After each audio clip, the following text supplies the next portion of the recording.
Parlement ne représente que la corruption. Vous, capitalistes, vous n'avez cessé de pousser la classe ouvrière à la misère. Et vous, communistes, vous avez cessé d'exploiter cette misère voulue par les capitalistes.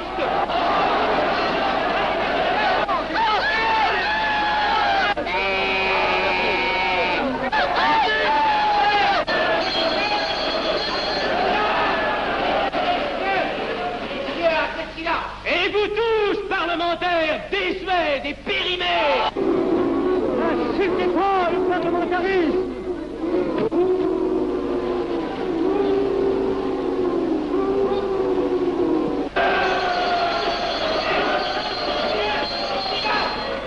Messieurs, je vais lever la séance. Continuez, monsieur Lassel. Messieurs, je n'ai plus rien à dire. J'ai eu conscience de vous dire quelques vérités, peut-être désagréables, mais utiles. Donc ce ne sont pas quelques interruptions qui m'arrêteront.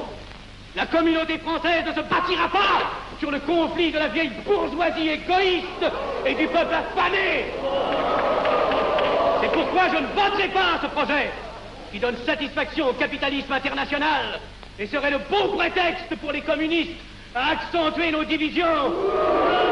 Je ne le voterai pas. Je serai sans doute le seul à ne pas le voter, car il semble que par une étrange aberration, la Chambre tout entière soit prête, comme toujours, à trahir l'intérêt français au bénéfice de certains intérêts internationaux très particuliers.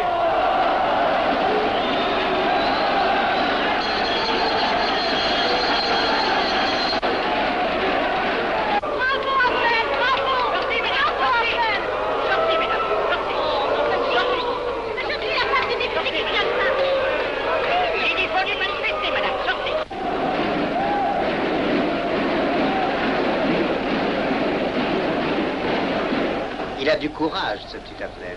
Ceux petits nationaux trop puritains nous font perdre notre temps. Il faudrait l'éduquer un peu. De quelle loge est-il? Il n'est pas de chez nous, mon frère Dubois. Tout s'explique. Voilà un garçon intelligent qui a besoin d'une méthode et de conseils. Présentez-le donc. Il est sensible, il faudra procéder avec précaution. Envoyez-lui la rivière, il saura le persuader. J'y vais.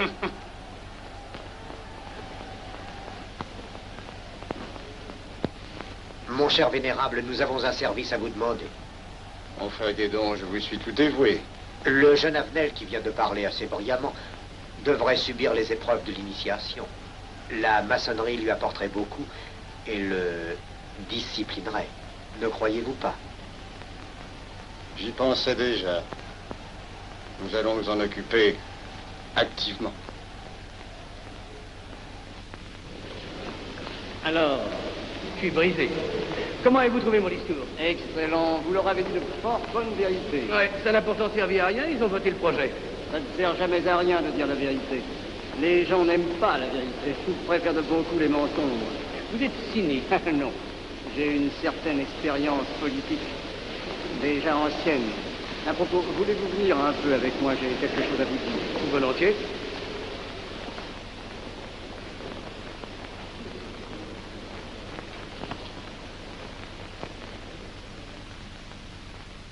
Oui, voyons, je voulais vous dire, si nous reprenions notre conversation sur la franc-maçonnerie, vous m'aviez dit l'autre jour que vous étiez curieux de connaître cette association. Ah oui, on en dit tantôt du bien, tantôt du mal. Je vous avoue que je n'aime pas beaucoup les sociétés secrètes. Ah, pardon. La franc-maçonnerie n'est pas une société secrète. C'est une société discrète. Pourquoi éprouves-tu tant de répugnance à me voir entrer dans la franc-maçonnerie? Cette association me semble suspecte. Il ne doit y avoir que des arrivistes là-dedans. Non, voyons, nous sommes peut-être aussi des braves gens animés d'un idéal sincère. Le texte qu'ils m'ont donné est rempli de bonnes idées. Tu me diras que ça n'est qu'un programme affiché à l'entrée. Mais il me paraît loyal. Tu es un honnête homme, mon chéri. Mais tu as un grand défaut. Ah, et lequel? Tu ne vois jamais le mal. Tu imagines que les autres sont bons comme toi-même. C'est pourquoi tu as toujours des déceptions. N'importe, je suis décidé à tenter cette expérience. Alors fais-la. Je souhaite me tromper. Quand pourras-tu te présenter chez ces gens Mercredi. Déjà.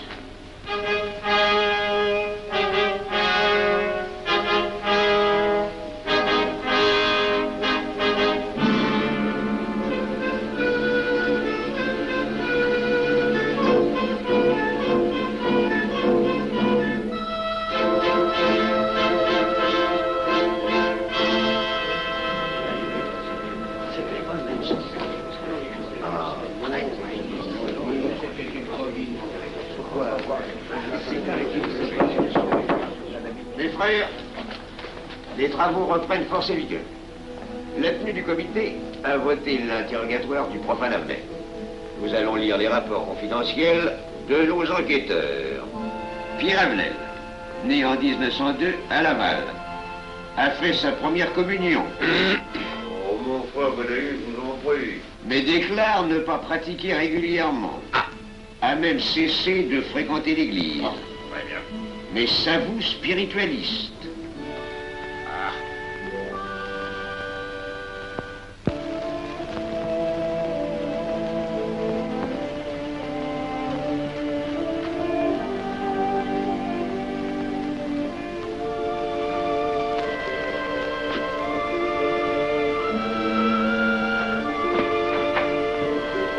Monsieur, voulez-vous me citer? Permettez-moi de vous barrer les yeux. Mes frères, le profane Avenel, qui nous est recommandé par notre frère Gainsbourg, vice-président de la Chambre, est député. Cela ne nous impressionne pas. Nous devons surtout examiner ce qu'il pourra apporter à la franc-maçonnerie. Il nous faut des gens qui servent notre ordre et contribuent à sa puissance. Pour l'instant, il paraît afficher des idées nationales un peu trop absolues. Mais enfin, je voudrais vous prévenir d'une chose. Comme il est de notre intérêt de tenir en main un grand nombre de parlementaires, il vaudrait peut-être mieux ne pas lui poser des questions qui pourraient le choquer. On nous le signale comme assez sensible sur les questions spirituelles ou religieuses. Quand il aura travaillé quelque temps parmi nous, il aura évolué.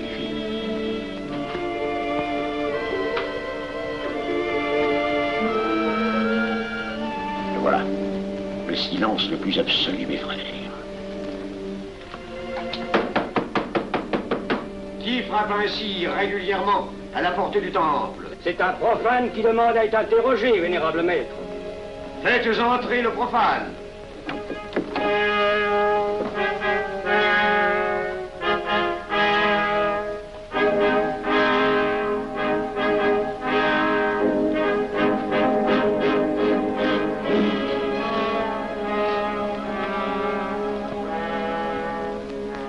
Monsieur, vous avez déclaré vouloir faire partie de la franc-maçonnerie. Mais nous désirons savoir qui vous êtes. Nous allons donc vous interroger sur vos sentiments, vos croyances, vos idées politiques. Répondez-nous sans vous troubler, mais en nous disant la plus stricte vérité. Consentez-vous à cet interrogatoire? J'y consens. Monsieur, croyez-vous en Dieu? Et pourquoi? Il semble être déçu par ce premier contact avec la maçonnerie. Mais l'interrogatoire est assez pénible. J'ai dû paraître ridicule. Vous vous trompez.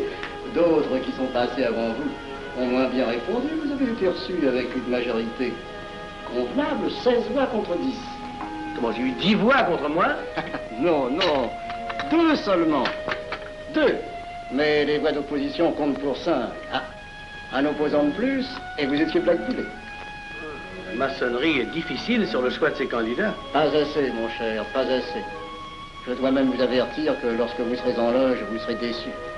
Le milieu maçonnique est épouvantablement médiocre. Vous verrez que vous nous apporterez plus que vous ne recevrez. Mais ces rites dont vous m'avez parlé, ces initiations mystérieuses... De bêtises. Il y en a qui y attachent un certain sens symbolique. La plupart des maçons rient eux-mêmes de ces vieilles pratiques désuètes. Seulement, le jour de votre initiation, tenez-vous bien, les épreuves de la cérémonie ne sont pas commodes.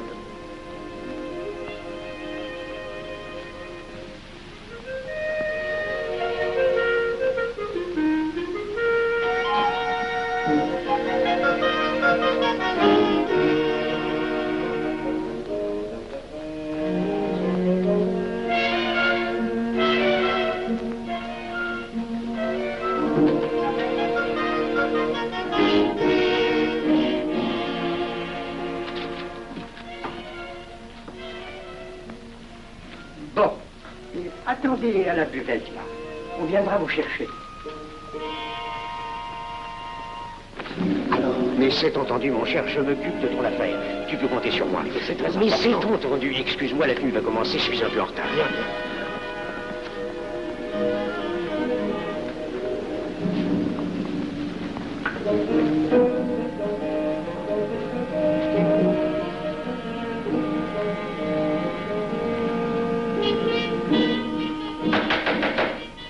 Prenez place, mes frères, nous allons ouvrir les travaux. Mon frère Durand, veuillez prendre place à l'ordre.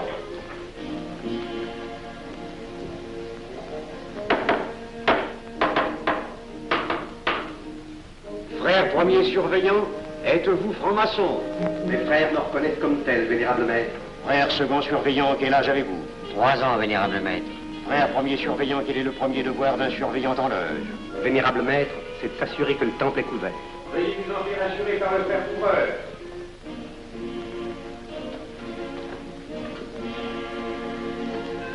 Le temple est couvert, vénérable maître. Frère second surveillant, quel est le second devoir des surveillants en loge? Vénérable maître, c'est de s'assurer que tous les frères présents sont membres réguliers de la loge ou visiteurs connus. Debout, et alors, mes frères. Frère premier et second surveillant, assurez-vous que tous les frères rangés devant vos colonnes sont membres réguliers de la loge ou visiteurs connus.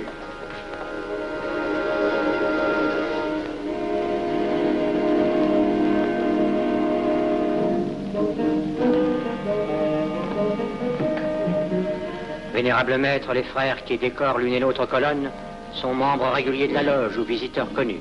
Il en est de même à l'Orient. Frère premier surveillant, à quelle heure les francs-maçons opèrent-ils leurs travaux? À midi, vénérable maître. Quelle heure est-il, frère second surveillant? Il est midi, vénérable maître.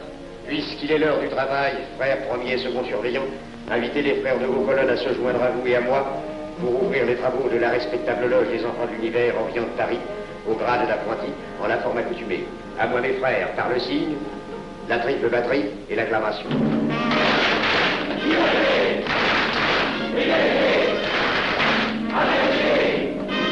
Prenez place, mes frères, les travaux sont ouverts.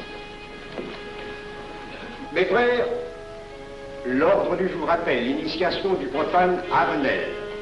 L'atelier a voté dans une précédente tenue la mission du dit profane. Nous allons donc ce soir le recevoir solennellement.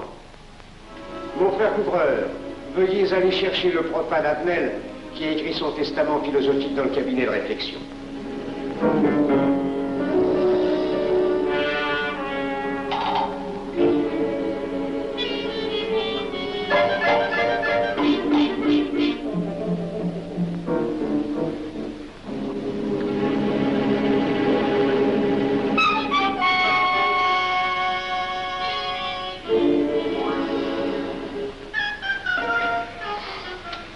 Rigolo leur truc. Monsieur, veuillez me suivre.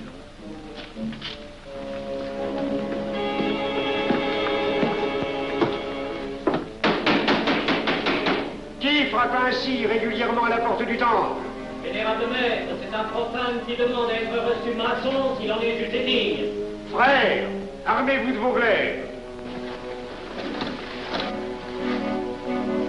Faites entrer le profane.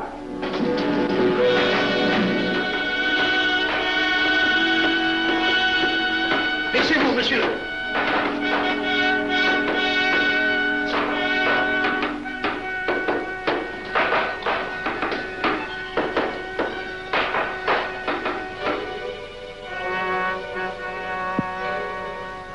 Monsieur, cette épée que vous sentez sur votre poitrine est toujours levée pour punir le parjure. Elle est le symbole du remords qui déchirerait votre cœur si vous deveniez traître à la société dans laquelle vous voulez entrer. Est-ce de votre propre volonté, en pleine liberté, que vous vous présentez parmi nous? Oui. C'est une institution qui ne procède que d'elle-même. Elle prend sa force dans la raison. Persistez-vous toujours dans vos intentions? Êtes-vous bien déterminé à vous soumettre aux épreuves, quelles qu'elles puissent être? J'y consens. En ce cas, confiez-vous à la main qui va diriger vos pas. Mais comme il serait imprudent de s'imposer des obligations dont on ne connaîtrait pas l'étendue, il est de la sagesse de cette respectable assemblée de vous dire quels seront vos devoirs si elle vous admet dans son sein. Le premier est un devoir absolu de secret sur tout ce que vous pourrez entendre et découvrir parmi nous, ainsi que sur tout ce que vous verrez et saurez par la suite. Je dois exiger de vous un serment prêté sur la coupe des libations. Consentez-vous à le prêter? Oui. Frère expert, faites approcher le profane. Et vous, maître des cérémonies, apportez la coupe des serments. Présentez la coupe au profane.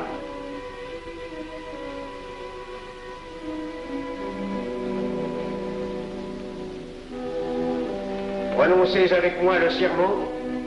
Je m'engage sur l'honneur, au silence le plus absolu, sur tous les genres d'épreuves qu'on pourra me faire subir. Je m'y engage. Vous devez connaître toute l'importance d'un serment.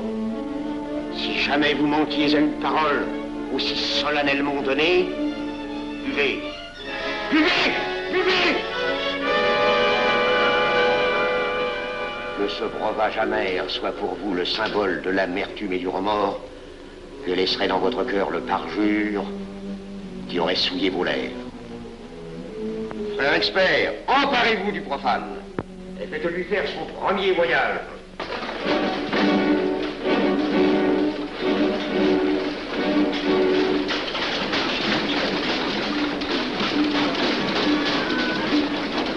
Là, c'est un profane qui demande à être reçu maçon. Comment ose-t-il l'espérer? C'est qu'il est libre et de bonne mœurs. Puisqu'il en est ainsi, qu'il passe.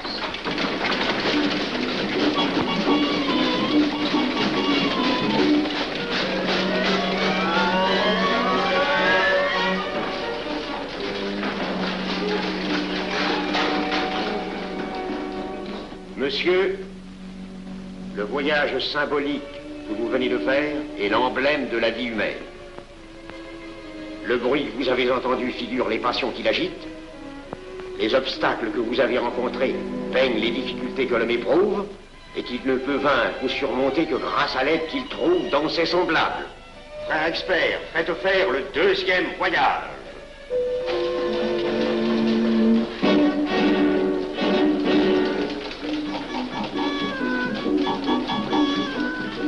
Qui va là? C'est un profane qui demande à être reçu maçon. Comment ose-t-il l'espérer? C'est qu'il est libre et de bonne mœurs. Puisqu'il en est ainsi, qu'il passe et qu'il soit purifié par l'eau.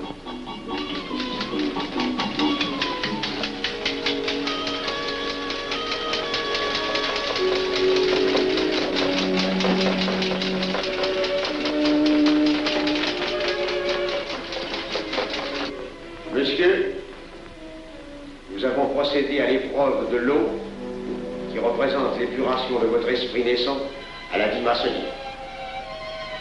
Votre cœur doit être limpide comme l'eau pure. Frère expert, faites faire le troisième voyage.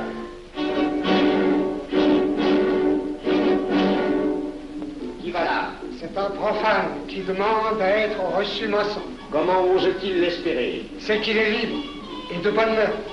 Puisqu'il en est ainsi qu'il passe par les flammes.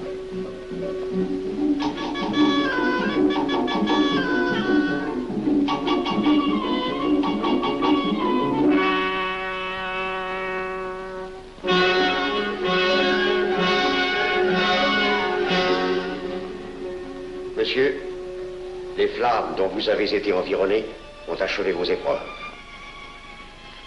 L'ordre maçonnique dans lequel vous demandez à être admis pourra peut-être un jour exiger que vous versiez jusqu'à la dernière goutte de votre sang pour sa défense et celle de vos frères. Je vais maintenant vous faire prêter serment à la franc-maçonnerie. Frère expert, amenez le profane à l'autel. Mes frères, debout, à l'ordre et glaive aux mains.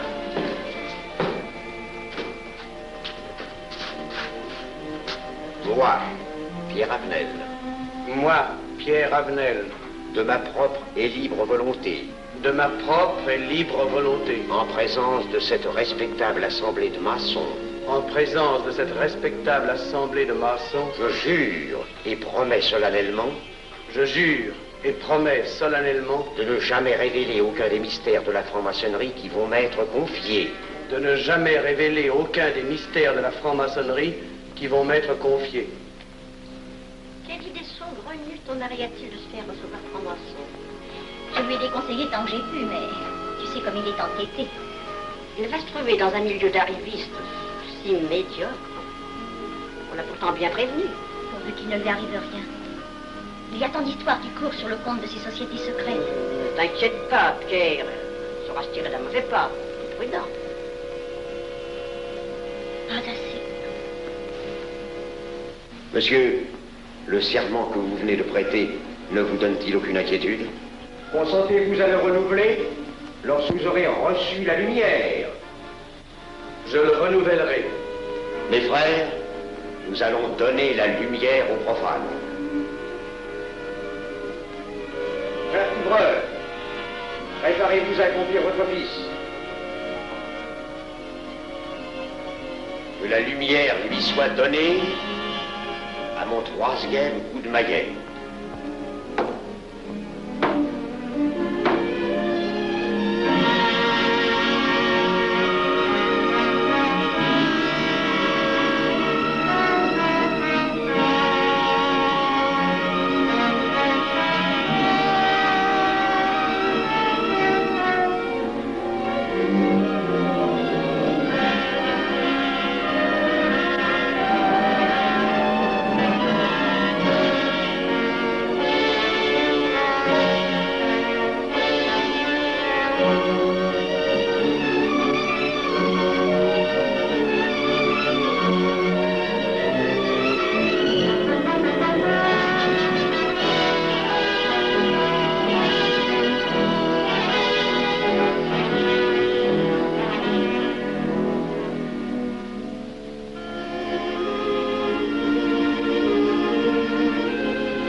Ces glaives que vous voyez tourner vers vous vous annoncent que tous les maçons voleront à votre secours si vous respectez et si vous observez nos lois. Mais ils vous annoncent aussi que si vous trahissez votre serment, vous n'échapperez pas à la vengeance de tous les frères répandus sur la surface du globe et qui ont juré de punir le parjure.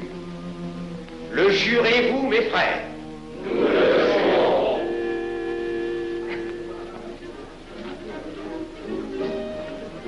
Mes frères, à la santé de notre nouveau frère. À votre santé.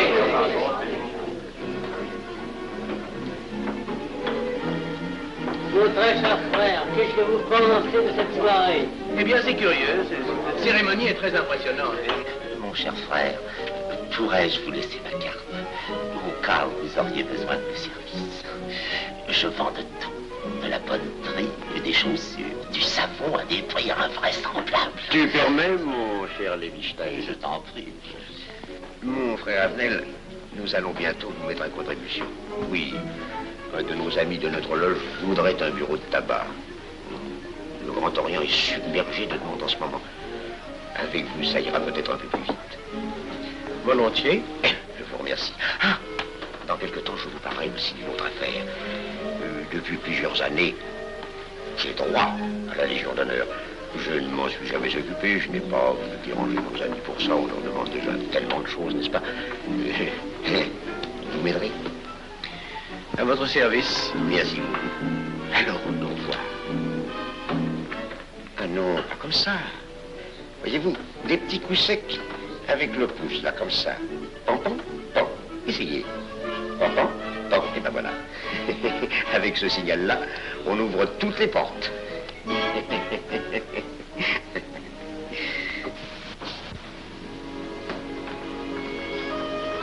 Alors,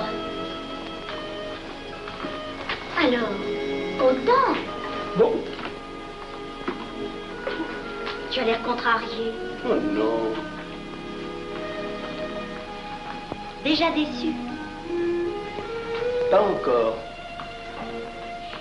Tu me raconteras la séance. Ah, j'ai juré de ne rien dire. Même à moi? Écoute, c'était pas ridicule. C'était étrange.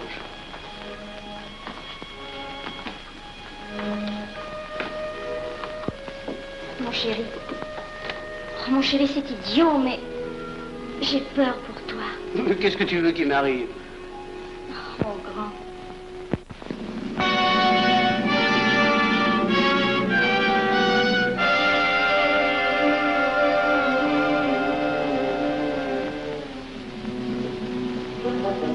Mon très cher frère Avenel, vous êtes député. J'ai un service à vous demander. Tous les détails sur la théorie. Mon très cher frère, si vous pouviez m'obtenir cette place, vous me feriez plaisir. Mon cher, donnez donc un coup de téléphone au préfet, qu'il m'ôte cette contravention. Demandez la liberté, le scandale fascinateur. Mon très cher frère Avenel, j'ai besoin d'un bon témoin de moralité dans un procès. C'est un de nos frères qui passe en correctionnel. Il est bien un peu coupable, mais avec un peu d'appui. Et pour manifester cette solidarité maçonnique, je suis sûr que vous voudrez bien vivre. L'arrestation du banquier Charles Lévy. Le crime des banques coopératives. Un nouveau scandale financier. Il faut l'exclure, c'est une fripouille. Oui, évidemment, c'est une fripouille, mais puisque personne ne le sait, nous pouvons le garder parmi nous. Non! Mais je comprends très bien vos réactions, mon cher Arnel. Mais tenez, je vais vous citer un exemple. J'ai vécu pendant 20 ans en maçonnerie avec un frère que je considérais comme un escroc. Ben, je n'ai rien dit, parce que c'était un excellent maçon. Nous ne sommes pas du même avis.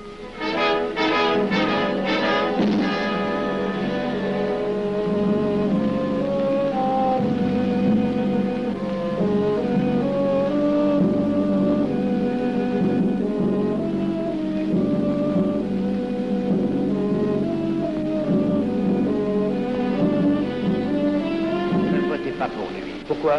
C'est un adversaire de la maçonnerie. Mais son projet est excellent. Qu'importe, il nous dessert. Vous n'avez pas l'air de mon ami.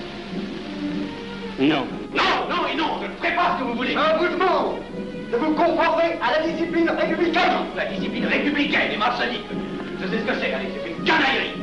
Mon frère, ne laissez pas vos paroles dépasser votre pensée. Oh, ne croyez pas que je sois en colère, non, j'ai tout mon sang-froid au contraire.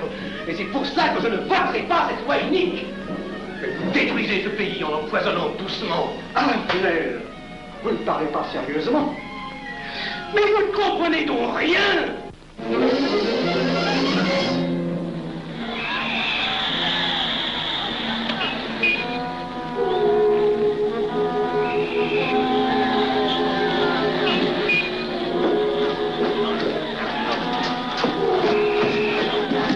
Que se passe-t-il? Regardez.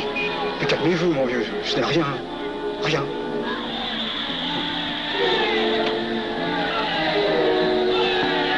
Que croyez-vous qu'on doit faire? Rien. Surtout rien. Pas de pareil cas, il faut attendre. Et croyez-moi, il n'y aura pas d'incident. Tous ces gens vont rentrer se coucher. Ils sont fatigués d'avoir crié.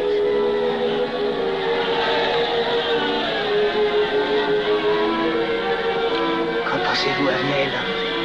Je voudrais être avec eux, place de la Concorde. Vous ne parlez pas sérieusement? J'ai pas envie de rire.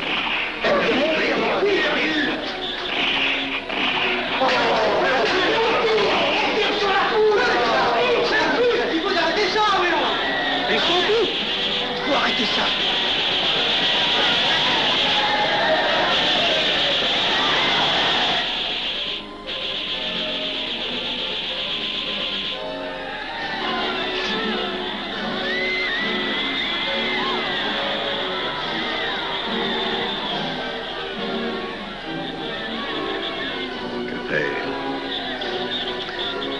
Trop tard. On tire encore. C'est pour feu.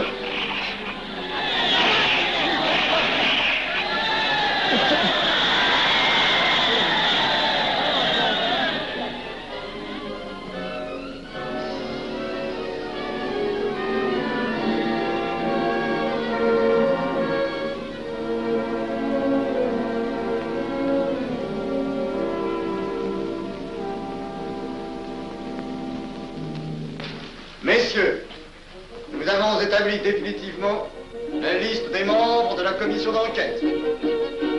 Tout le monde est bien d'accord pour la soumettre au vote de la Chambre. Pas d'objection? Le projet est accepté à l'unanimité. La séance est levée.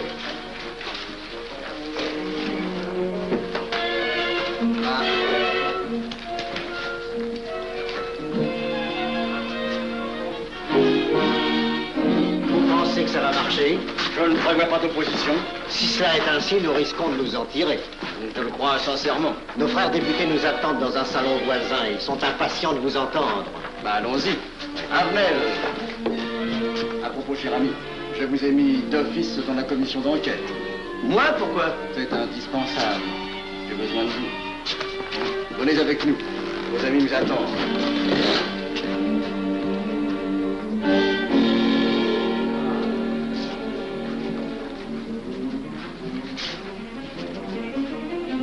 Mes frères, puisque nous sommes entre nous, je puis vous dire bien confidentiellement que nous allons traverser ces événements graves sans trop de dommages. La commission vient d'accepter tout à l'heure les listes que nous avons proposées pour la commission d'enquête. Beaucoup de nos adversaires en font partie, mais dans l'ensemble, les maçons sont encore en majorité.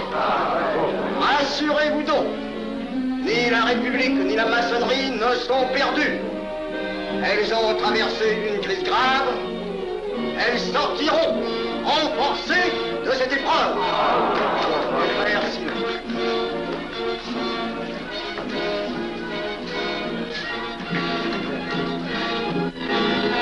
Demandez l'anti-Marchon, le scandale de la commission d'enquête.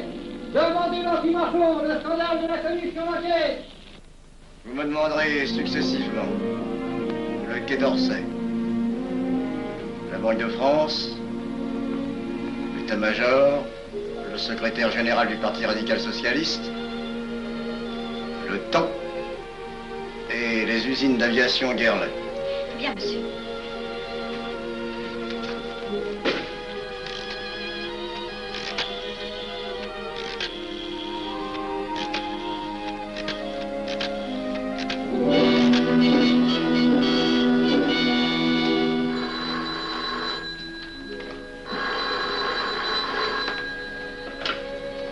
Allô, le chef de cabinet du ministre.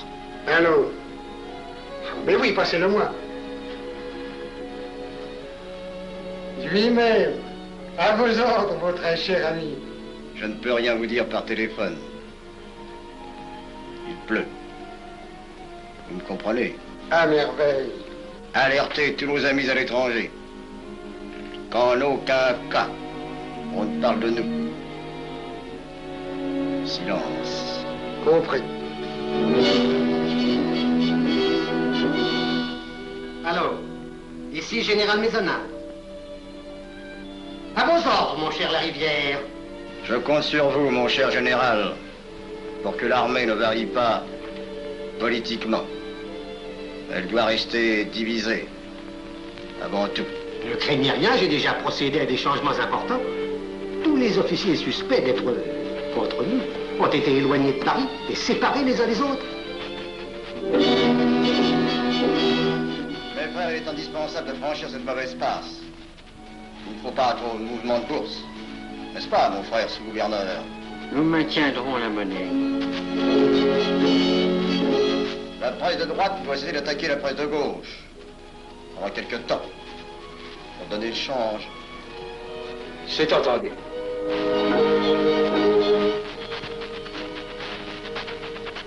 Les partis de gauche doivent faire entente avec ceux du centre.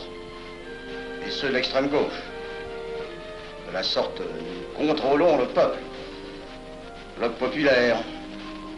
Mieux. Front populaire. Bien. Quant à vous, mon cher Garlet, j'ai reçu ce matin une communication de l'étranger.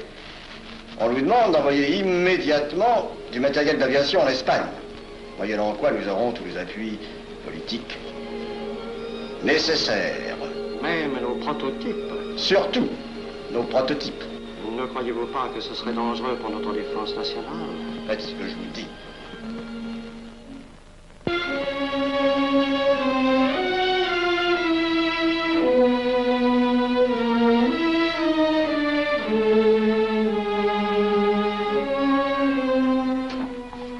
Monsieur Avenel, Faites entrer. Ah, bonjour, cher ami. Comment on va? Bien, merci. Ah, je vous ai fait appeler. Que se passe-t-il? On ne vous voit plus. Vous le boudez? Oh non. Cigarette. Non, merci. Dites-moi, pourquoi avez-vous refusé de faire partie de la commission d'enquête? Oh, j'ai beaucoup de travail en ce moment et je fais déjà partie d'autres commissions. Avenel, répondez-moi franchement. Ce n'est pas parce que nous avons eu l'autre jour une petite discussion bien fraternelle? Eh bien, justement, si. Je voudrais vous parler de la franc-maçonnerie. Ah, mais bien, voyons, mais bien entendu. Asseyez-vous. Alors, je vous écoute. Eh bien, voilà, vous avez été mon présentateur, je vous dois une explication. Je suis décidé à déposer ma démission. Vous avez l'air d'avoir été déçu par la maçonnerie. Oh, pire, choqué. Pourquoi? Mais confessez-vous, mon vieux. Vous ne serez pas le premier maçon qui m'aura ouvert son cœur. Qu'est-ce qu'on vous a fait? Mais à moi, personnellement, rien. Mais je trouve ce milieu maçonnique... pourri d'arrivistes écœurants. Je vous l'accorde. Ah, je ne vous le fais pas dire. Oh, croyez-vous que je sois dupe? Alors, je ne comprends pas. Tant de vertus affichées sur le programme à la porte. Tant de mystères à l'intérieur pour ne cacher que ces petites combines, ces appétits de comitards. Je m'attendais à trouver des hommes dévoués, sinon supérieurs. Au lieu de ça, je n'ai rencontré que des quémandeurs de bureaux de tabac ou de décoration, ou alors des fripouilles qui cherchaient à m'utiliser pour échapper à des condamnations. En dehors d'eux, des phraseurs, des sectaires ignorant tout, ne connaissant rien de l'histoire de leur pays, rien de l'histoire du monde, rien de la politique, rien de la philosophie, rien. Ah, des cerveaux vides, mais des dents longues, et des langues folles. Et c'est cela qui gouverne la France. Quel grade avez-vous maintenant? J'ai été initié à la maîtrise il y a peu de temps. Eh bien, si vous avez le courage de vivre encore quelques années dans la médiocrité des ateliers bleus, vous passerez ensuite aux ateliers supérieurs. C'est mieux? C'est autre chose. Voyons, vous êtes 33e, n'est-ce pas? C'est le grade le plus haut dans la maçonnerie. Mon petit Avenel, je vais vous révéler, quoique je ne le doive pas, ces fameux secrets maçonniques dont on fait tant de mystères. En maçonnerie, on cache tout aux petites gens. En bas, vous ne savez rien. En haut, vous commencez à voir un peu plus clair dans le jeu mondial. Moi-même, je ne suis pas totalement éclairé sur les intentions des dirigeants de notre ordre. Et quand je dis dirigeants, je me trompe. Il n'y a pas de chef chez nous. Il n'y a que des exécutants. Je suis un pion sur un échiquier, j'accomplis une fonction. Je reçois des messages. J'obéis. Je transmets. J'agis. Mais qui dirige? Personne. C'est beaucoup plus compliqué et simple en même temps qu'on ne pense. Qu'est-ce que la maçonnerie? Des groupes d'hommes qui se sont réunis aux quatre coins de l'univers pour enserrer le monde dans un réseau aux mailles infranchissables. Nous sommes 50 000 en France, 500 000 en Angleterre, 3 millions en Amérique, c'est peu. Mais c'est énorme, parce que nous formons un bloc uni d'une seule volonté. Nous rayonnons partout, nous commandons partout. Ici, 300 parlementaires sont francs-maçons. En Angleterre, le roi fait partie de notre ordre. Aux États-Unis, le président est 32e. Il n'y a pas un pays où nous n'ayons nos appuis secrets, nos hommes, nos banques, nos groupes dévoués. Et ceci n'est rien. Je ne vous montre là de la maçonnerie que la puissance physique. Il y a peut-être autre chose. Mais quoi? Une doctrine supérieure. Une antique expérience des forces du monde qui nous permet de pousser les peuples tantôt vers la vie, tantôt vers la mort, quand il le faut. La mort? Je croyais la maçonnerie attachée à la paix. À une certaine paix. Notre paix. Sinon,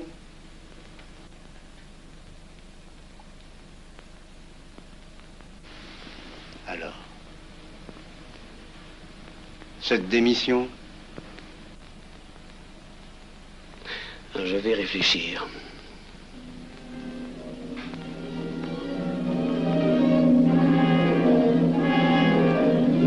Alors, il n'y a qu'une solution, la guerre. Pour réussir à déclencher la guerre, la maçonnerie a besoin de tous ces hommes. Sur combien de voix pouvons-nous compter à la Chambre?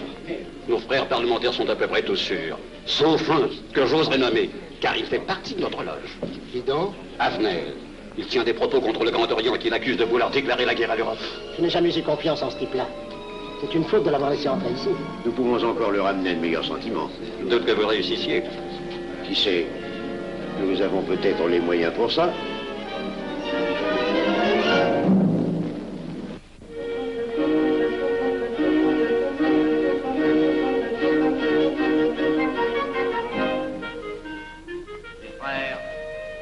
L'aviation allemande n'a pas d'appareil.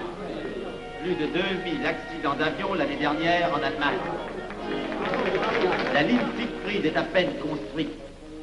Les tanks allemands marchent difficilement. Un détail entre autres qui m'a été rapporté par un de nos frères. Quand leurs tanks sont entrés à Vienne, on s'est aperçu que certains d'entre eux étaient en carton et montés sur des hautes bicyclettes. Voyez-moi, mes frères, il nous serait facile d'abattre le national-socialisme dont les exigences sans cesse accrues deviennent intolérables. Et libérer ainsi nos frères réduisent à l'esclavage. Jamais nous n'avons été plus près. En 15 jours, nous réglerions le sort de l'Allemagne. Notre loi régirait l'Europe définitivement. Notre victoire est sûre. C'est faux. C'est faux. Silence. Ce que dit cet homme est faux. Mon frère, je vous rappelle alors, vous n'avez pas la parole. Je le sais. Je suis député et membre de la commission de la défense nationale. Je ne peux pas laisser se prolonger un discours aussi manifestement erroné. L'appréciation de monsieur... De notre frère, Liechtenstein. Oui, si vous voulez. Sur l'état de l'armée que possède l'Allemagne sont des mensonges. Et ajouter quoi serait de la stupidité. Mais pourquoi vouloir une guerre entre l'Allemagne et la France? Mon frère, vous n'avez pas la parole. Peu m'importe. Mais je tiens à dire qu'aucun motif réel de conflit ne peut être invoqué. Vous le direz tout à l'heure, après l'exposé de notre frère. Non, je la dirai immédiatement, avant d'entendre des stupidités bellicistes. Oh. Mais vous tous, maçons, vous poussez à la guerre.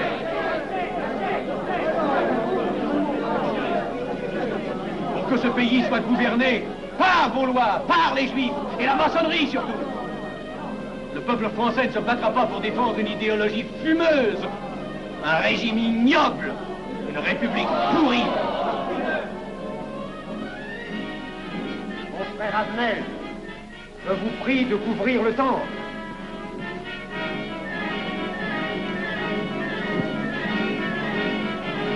Vous êtes tous des menteurs et des faussaires. Tout chez vous n'est qu'une sinistre comédie.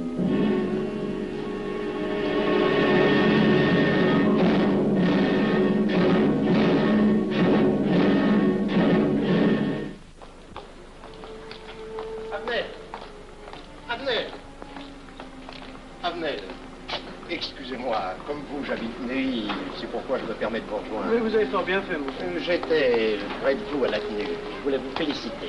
Oh, merci. Vous avez très bien fait de leur crier des vérités. Ce sont des fous.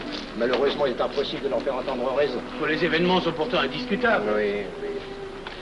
Dites-moi, j'ai des documents confidentiels sur l'action actuelle de la maçonnerie qui peut-être vous intéresseraient.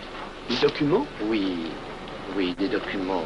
Vous êtes député, il serait utile et urgent que je vous les communique. Mais je crois bien, où sont-ils? Chez moi, pas très loin d'ici. Si vous avez quelques minutes. Oui, volontiers, allons. Alors, qu'est-ce qu'on décide? Pétard ou couteau? Le couteau, ça fait moins de bruit. Attention, les voilà.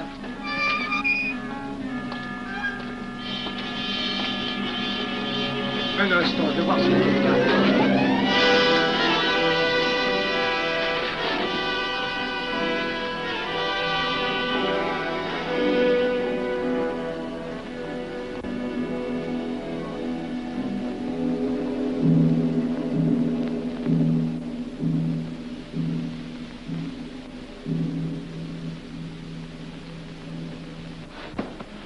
Ne t'inquiète pas, mon chéri. Tu guériras vite. Le docteur a dit maintenant que tu étais sauvé, à condition d'être sage.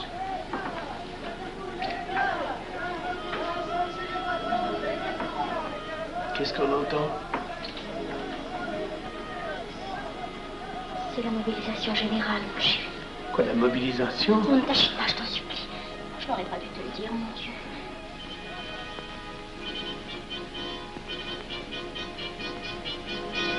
T'en fais pas, mon chéri. Tu reviendras vite.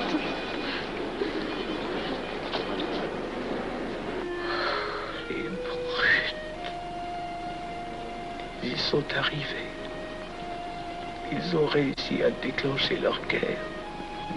Ne bouge pas. Tes plaies sont à peine fermées. Si j'étais pas tombé sous les coups de ces criminels, j'aurais peut-être pu arrêter ça. Mais non, tu n'aurais rien pu empêcher, mon chéri. Ces hommes sont plus forts que toi. Ils ne t'auraient pas manqué.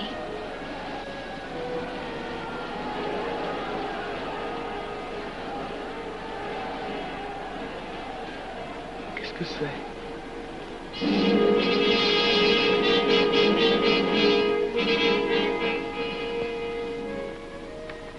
Les malheureux. S'ils savaient ce que je sais.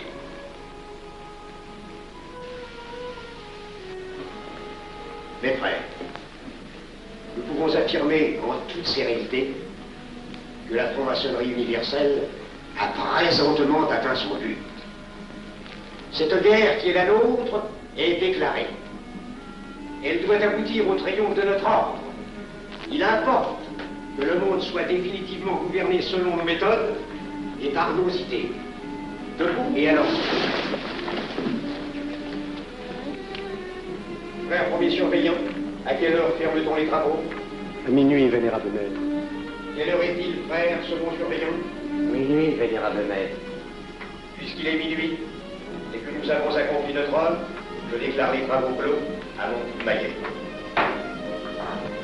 Retirons-nous en paix, mes frères, sous la loi du silence.